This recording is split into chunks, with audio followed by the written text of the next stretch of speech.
kung ikaw naman ang magpapaalam ngayong gabi, sino sa mga housemates ang pinakamamimiss mo as bakit? Daya. Sagutin mo yan, ako. Magkaalaman na. Sige. Lahat. Walang someone in particular? Jolas. Naku, ikaw nahirapan ka nga magpaalam kay Nico. Hindi mo nga siya mahug. Akala mo, hindi namin alam yon.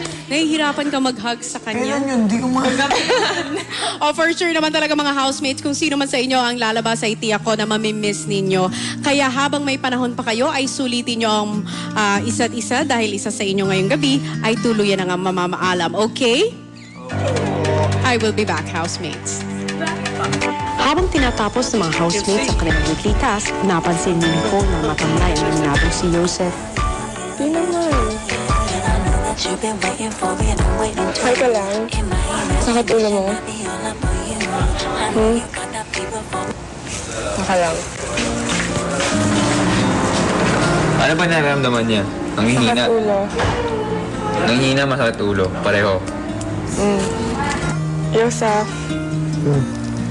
Medicine. As in, may grade din siya? Sabi mo headache.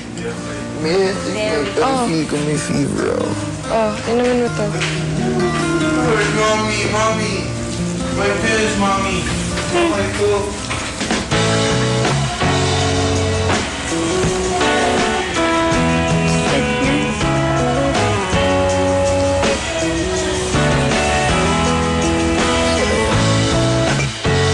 Maya-maya, nangihina man si Joseph ay pinili pa rin tulungan si Nicole sa paghuhugas ng plato. Rest. Dahil seryoso.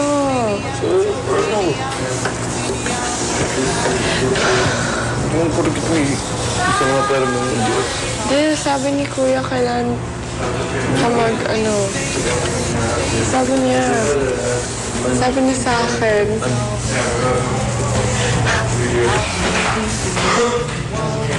kakatakot.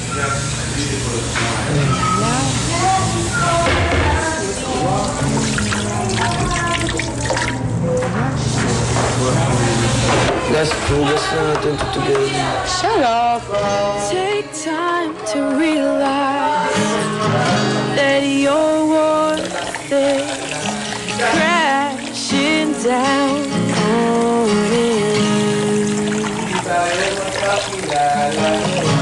Take time to realize that I'm on your side.